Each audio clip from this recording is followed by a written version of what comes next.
Bienvenue, je te remercie beaucoup de regarder cette vidéo. J'espère qu'elle t'apportera quelque chose. Alors ici, nous sommes sur un exercice de 30 minutes qu'on peut qualifier de HIIT. On est au poids du corps, il n'y a pas d'haltère, il n'y a pas de kettlebell. Mon style à moi, c'est de mettre de la rapidité, enfin en tout cas, j'essaie de mettre de la rapidité, de la vitesse, de l'agilité. Il y aura des knee thrust to front kick, diagonal jacks, fast feet, jack front kicks, no jump squatter, standing punches plus crossed knee, excuse-moi pour mon anglais, slip punch, etc. Il y a beaucoup d'exercices, c'est très difficile à mémoriser, il y en a peut-être une trentaine. Alors, l'esprit de cette chaîne est le suivant, c'est qu'on apporte, j'avais dit sportif lettré, on va s'y tenir.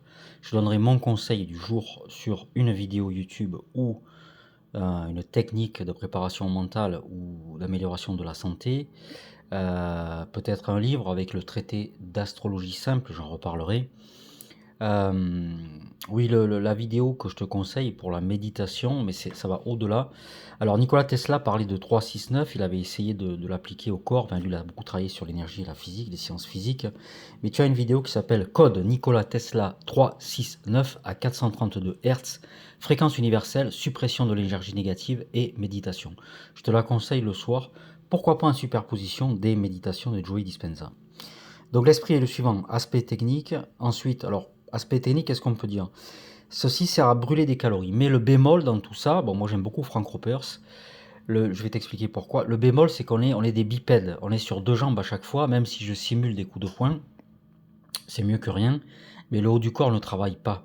On est en bipédie, on est sur les deux jambes. À chaque fois, les jambes se renforcent. Et bon, Franck, lui, pourquoi je dis Franck Ropers? Parce qu'il travaille beaucoup les pompes et les tractions. Mais il faut en faire. Et souvent, bah, si tu es chez toi, si tu n'as pas de matériel, tu passes au sol tout simplement. Ou une barre de traction, une branche d'arbre, tout simplement. Voilà, c'est ce que je voulais te dire. Néanmoins, même si on est à chaque fois sur deux jambes, et bon, on simule quelques coups de poing, on va dire, ça travaille quand même beaucoup les jambes. Le centre du corps aussi. C'est même pas ça en fait, c'est qu'en fait c'est comme pour la course à pied, il faut avoir un centre du corps, donc des abdominaux droits, transverses, obliques interne, externe, développés, travaillés, c'est la liaison entre le haut et le bas du corps les abdominaux, c'est clair, ils sont pas reliés au squelette, mais c'est la liaison, d'accord.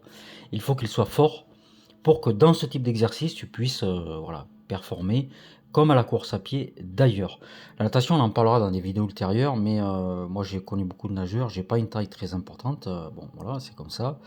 Mais bon, j'ai vu des nageurs, ils sont assez grands, pas tous, mais par contre ils ont très peu de force quand on les voit à la musculation. Bon, c'est pas une insulte, hein, mais c'est pas, voilà, parce qu'il y a la poussée d'Archimède dans l'eau et ils sont pas soumis complètement au poids de leur corps. Donc c'est un sport à part. Bon, ils sont très élancés, etc. C'est des très beaux corps, mais voilà. Bon, ma conception du sport, c'est qu'il faut faire tous les sports, hein. J'aime beaucoup Zera Guns, qui fait du volleyball, c'est ça? Voilà, essaye-toi, si tu es jeune, essaye-toi au volleyball, essaye-toi au football, au handball, et le renforcement musculaire, c'est une manière de passer du bon temps. Ça, c'est pas du renfort, c'est vraiment du hit, c'est des brûles calories, ça, hein, voilà. Et surtout, ça fait travailler la coordination, la technique, la mémorisation. Bon, là, j'ai essayé de mémoriser. J'avais un petit pense-bête, mais je suis assez, voilà, c'est assez satisfaisant. Il y a quand même 30 exercices, c'est pas évident, hein. Des fast jacks, des side-to-side chops, des run in place, etc. Le nom des exercices s'affichera. On va parler de l'intérêt de faire du HIIT. Tout de suite, c'est l'aspect technique. Et après, on parlera peut-être un petit peu de littérature et de sciences. Il y aura aussi des sciences amusantes, de la littérature, du cinéma et aussi des évocations de civilisations anciennes. Alors d'abord, le HIIT, qu'est-ce que ça veut dire? C'est un travail cardio court et intense. Alors, il y a une différence entre le HIIT et le cardio. D'abord, dans le HIIT, l'idée c'est de travailler de façon très courte et les temps de repos sont courts. Donc si la durée de l'exercice est de 20 secondes, ici il est de 45 secondes, je prends seulement entre 5 et 10 secondes de repos. 20 secondes de travail, 10 secondes de repos. Là, c'est vraiment poussé à l'extrême puisqu'il y a là, j'ai choisi, mon t-shirt était trempé à la fin des 30 minutes, hein, vraiment trempé. 45 secondes de travail, quasiment 0 secondes de repos. 5, pas plus, avant d'enchaîner sur la nouvelle série. Donc le corps va venir rapidement puiser dans ses réserves, d'accord, en un minimum de temps. La course à pied, tu peux appliquer le HIIT à la course à pied, c'est ce qu'on appelle le fractionné, dans le vélo, dans la boxe, la musculation et beaucoup d'autres sports. Alors, ça produit le HIIT des avantages sur la santé, un petit peu les mêmes que les entraînements d'endurance, mais en beaucoup moins de temps. Donc tu vas gagner du temps, d'accord? L'impact pulmonaire est un peu différent. En fait, les changements de rythme dans le HIIT, en fait, c'est pour ça, des fois, tu vas me voir peut-être changer de rythme. On accélère, on ralentit. Ça nécessite une bonne oxygénation des muscles. Donc, la capacité pulmonaire, évidemment, doit savoir s'adapter. Si tu veux oxygéner tes muscles de façon croissante, il faut que tes poumons aient je crois qu'on appelle ça le VO2 max, aient une capacité d'oxygénation forte. Alors, le diaphragme notamment doit fournir plus d'efforts parce que tu dois apporter des gros volumes d'oxygène pendant des périodes courtes. Eh bien, tu vas renforcer ton diaphragme, là encore, soit tu le renforces en le faisant, soit tu le renforces avant par des exercices aussi de yoga. C'est la contraction du diaphragme qui permet l'inspiration d'un grand volume d'air par les poumons, donc d'une grande quantité d'oxygène. Alors le HIIT, les bienfaits, c'est que ça dure dans le temps, il y a un gain de temps non négligeable, une amélioration notable des capacités respiratoires. C'est la VO2 max, c'est la capacité qu'a votre muscle à consommer de l'oxygène. Donc tu vas augmenter ton VO2 max en bien moins de temps qu'il n'en faudrait lors de séances cardio traditionnelles, tapis, rameur, course à pied. En ce moment, je fais du rameur de manière fractionnée. Alors, mon conseil, je ne suis pas coach sportif, mais on va dire qu'il ne faut pas se surestimer, attention, hein, ne fais jamais ça en sport. En tout cas, j'acquiers des connaissances et je suis assez satisfait pour le moment, voilà. Je finis ma formation, on va dire. Je fais du rameur, mais le rameur, c'est boring. Tout le monde en a marre de ça.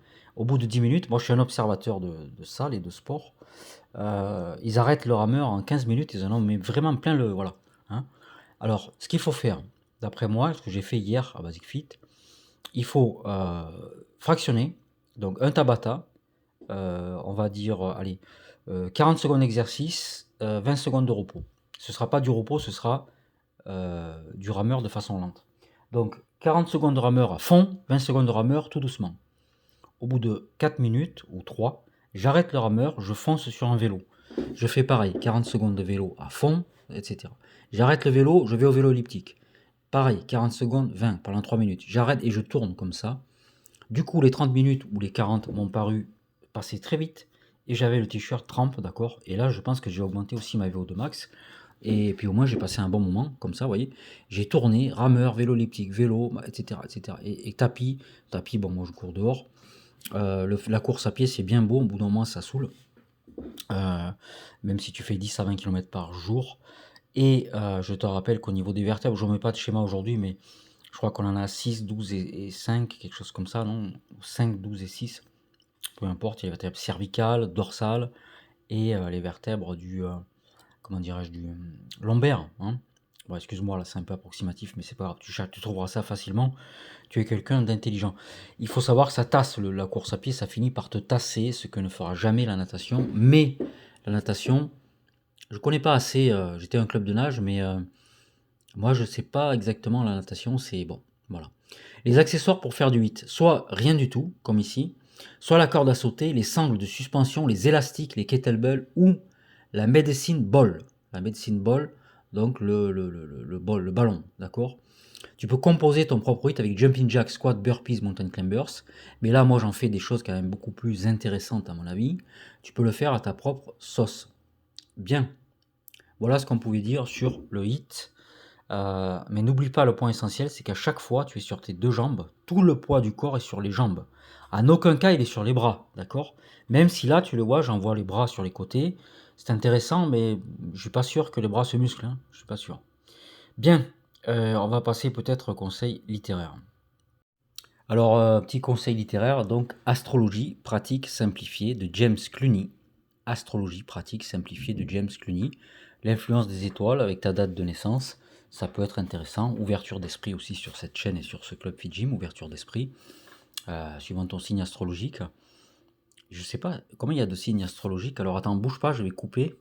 Oui, alors évidemment, bon, le livre, en fait, je l'ai pas, je l'ai commencé, mais vaguement, moi je lis un peu en diagonale parce que je préfère être un praticien, mais bon, après, non, il faut quand même lire. Bon, j'ai lu le livre, par contre, La preuve par l'âme, voilà, c'est vraiment fascinant. Il nous parlera de l'école de Kabbale, donc une école de pensée juive mystique née en Espagne au Moyen-Âge.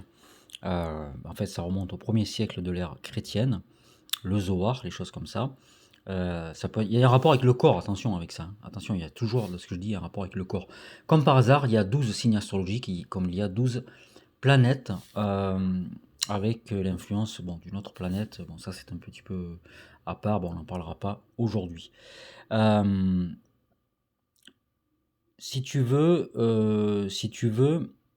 on parlait de Kabbale, bon, le Zohar, on va faire court, à la limite, je t'invite à redécouvrir Aristote, il évoque ça, le Nefesh. Euh, alors, si tu veux, d'après le Zohar, l'âme a 5 colorations ou nuances. Alors, la Nefesh en est l'expression la plus liée au corps. Donc là, c'est pour ça que je me filme. Tu commences à comprendre au fur et à mesure des vidéos. La Nefesh, c'est l'expression la plus liée au corps. Donc c'est l'expression de l'âme. Il y en a 5, il y a 5 composantes. La Nefesh, c'est l'expression la plus liée au corps. C'est en fait assez proche de l'âme végétative d'Aristote. Là, il faut que tu demandes à tes professeurs de je sais pas quoi, de philosophie pour t'expliquer Aristote. L'âme végétative, le corps, elle est en bas, c'est le premier élan, nous dit le Zohar. Lorsqu'elle en est digne, elle devient le trône où siège l'esprit. Donc tu commences à comprendre l'Esprit Saint dans un corps saint. Lorsqu'elle en est digne, donc à mon avis ça veut dire lorsque le corps comme ça est en bon état, elle devient le trône où siège l'esprit. Le rouach, c'est-à-dire le souffle. Et lorsque tous les deux, l'âme et l'esprit, sont dûment préparés, ils sont dignes de recevoir l'âme supérieure, la neshama, qui siège elle-même sur le trône de l'esprit. La neshama est au-dessus de l'esprit.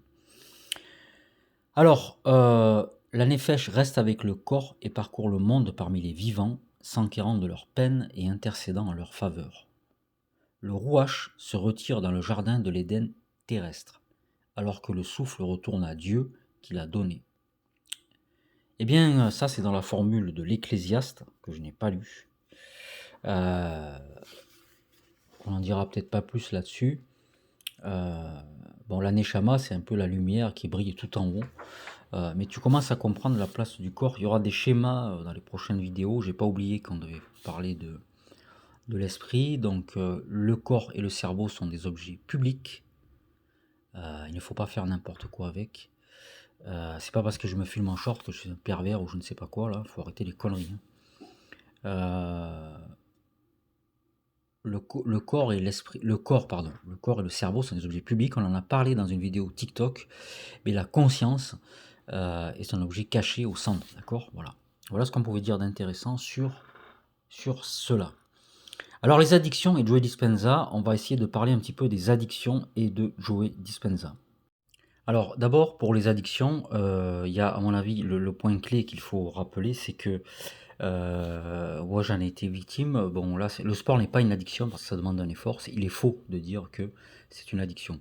Simplement, lorsque vous avez ces histoires de cigarettes là, et d'alcool, c'est simplement, lorsque nous dit Dispenza, c'est que vous allez chercher, enfin on va chercher, je ne suis pas un moraliste, je m'inclus dans les défauts, on va chercher dans une substance externe, extérieure, à résoudre nos problèmes. Donc c'est exactement ça la cigarette, hein.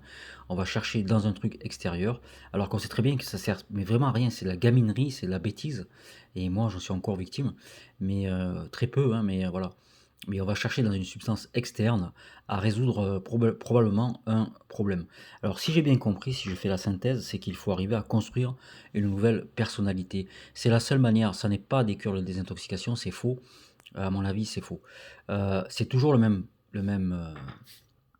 challenge, l'intention d'arrêter, par exemple, l'intention d'arrêter de fumer, mais surtout construire une nouvelle personnalité, c'est-à-dire ressentir de la gratitude vers cette nouvelle personnalité de non soumis aux addictions. Il n'y a pas que la cigarette, il y a beaucoup, il y a les sites un peu pour adultes, il y a ceci, il y a des gens qui mangent trop de sucreries, de manière désorganisée, tout ça, voilà, on connaît, hein. Il y a pas que ça, il y a pas que et l'alcool est très grave, hein, l'alcool est très grave puisqu'il est responsable de violences, notamment de violences conjugales, et ensuite de cancer. S'il te venait à l'idée aussi de toucher à des drogues même douces, hein, comme le cannabis, sache que l'anecdote personnelle, c'est qu'il y a un gars que je connaissais qui était très bien. Il a voulu fumer du cannabis et il a fini par devenir schizophrène. Parce qu'il a déclenché un tas de maladies physiologiques, si je peux dire, biologie, enfin je sais pas comment on appelle ça, mais des diabètes, des trucs comme ça, plein d'autres choses, hein, des hypertensions et tout, et est devenu fou, hein, schizophrène, fou, et il a pourri, hein, et c'est son ex-femme qui l'a recueilli chez lui, où il est mort en 2 années de souffrance atroce, il a pourri littéralement dans un lit, comme ça. Euh, il est devenu schizophrène à cause d'une consommation de cannabis, sachez-le, sachez-le. Vraiment, l'idéal, c'est de boire que de l'eau, et voilà. Bon, après, il y a Conor McGregor qui boit un petit peu de whisky. Le whisky est un vasodilatateur, je crois. Peut être intéressant pour les haltères, mais quand même, il faut faire attention avec tout ça. Euh, le tabagisme est un enfer, il faut le savoir. Le tabagisme est un enfer, c'est un enfer. C'est comme ça que je le définis. Alors, essayez de faire la synthèse de ce qu'il nous dit sur les addictions, même si on a dit l'essentiel, hein, construire une nouvelle personnalité, aller vers une nouvelle personnalité où tu n'as plus besoin d'une substance externe comme ça, pour faire semblant, je dirais, de résoudre des problèmes qui, en fait, tu ne résous strictement rien. C'est une éternelle répétition, recommencement d'un geste stupide. Enfin, c'est stupide, là, c'est de la gaminerie, mais c'est bien dommage d'ailleurs, hein. Il y a des gens formidables qui fument, hein, on n'est pas là pour leur faire la morale. Alors écoute, on va respecter l'esprit de la chaîne, on va donner un conseil vidéo. Comment rompre n'importe quelle addiction avec la méditation du docteur Joe Dispenza. Je répète, comment rompre n'importe quelle addiction avec la méditation du docteur Joe Dispenza. Il va te parler, mais là c'est à toi de faire le travail. Elle dure 10 minutes, donc c'est bien, et tu vas tout comprendre, de l'esprit analytique, etc. Comment tu romps cette addiction en te mettant dans un nouvel état d'être, une nouvelle personnalité. Il te parle déjà, il parle de l'importance de détendre son corps, des programmes câblés qui font que, en fait, le truc, c'est que même si tu arrives à te libérer d'une addiction au gâteau au chocolat ou aux cigarettes, et bien, dès lors que tu es dans un environnement où tu vois des cigarettes, et bien, tout est par terre. Donc, je te conseille cette vidéo et d'aller être un praticien, c'est-à-dire que euh, d'aller faire la méditation ensuite une fois que tu auras compris, 10 minutes uniquement pour comprendre et après de la méditation. Comment rompre n'importe quelle addiction avec la méditation du docteur Joe Dispenza. Voilà, essaye de me supprimer ça. Bon, ce qu'il y a au bout du tabac, c'est le cancer ou les AVC. Ça, c'est très connu. Voilà, ça, c'est clair, net et précis. Voilà, c'est tout, hein. Voilà, c'est tout. Sachant qu'il y a du benzène, du je sais pas quoi. Enfin, c'est totalement hallucinant. Il y en a plus de 70, je crois, dans le tabac, les additifs de synthèse. Je pense que j'ai assez parlé, donc on a vu des choses comme ça. Intéresse-toi aussi à Billy Carson. Ah oui, tiens, Billy Carson nous dit que dans chaque cellule, il y a 7 millivolts, je crois, du corps humain. Et en fait, si tu multiplies ça par le nombre de cellules, tu peux avoir ce qu'il appelle le nuclear power en toi, un pouvoir nucléaire littéralement dans tout ton corps. Ce que le monde du sport de haut niveau aurait tout intérêt à s'intéresser à ça. 7 millivolts dans chaque cellule, et une fois que tu as... Moi, j'y arrive pas encore. Enfin, une fois, ça m'est arrivé, j'avais l'impression d'avoir des marteaux dans les mains. J'avais essayé d'appliquer ce qu'il avait expliqué, mais vraiment, ça avait marché, mais pas sur un temps très court. C'est pas une affaire d'être gros ou pas gros, costaud ou pas costaud. Si vraiment tu arrives à appliquer cette idée qu'il y a 7 millivolts dans chaque cellule du corps humain et à multiplier par le nombre de cellules, tu as ce qu'il appelle le pouvoir nucléaire dans tout le corps, nuclear power. Et c'est vrai que tu as vraiment des marteaux dans les mains ou les pieds, hein, si tu joues au foot ou si tu... Voilà. Le monde de la boxe aurait, à mon avis, intérêt à s'intéresser à Billy Carson. Je te remercie beaucoup, écoute, sois béni, et puis voilà, doucement, doucement, on fait des progrès. Ce soir, on va encore faire une vidéo, donc là, il n'y a pas de coupure, tout ça, c'est assez satisfaisant. Le nombre des exercices est affiché, mais n'oublie pas, ce type d'exercice fait travailler quand même essentiellement, j'ai bien peur de le dire, les jambes et le centre du corps, même si le centre du corps doit être renforcé avant de pouvoir se lancer dans de tels exercices. Je te remercie, je te souhaite une bonne journée, une bonne matinée ou une bonne soirée, et prends soin de toi.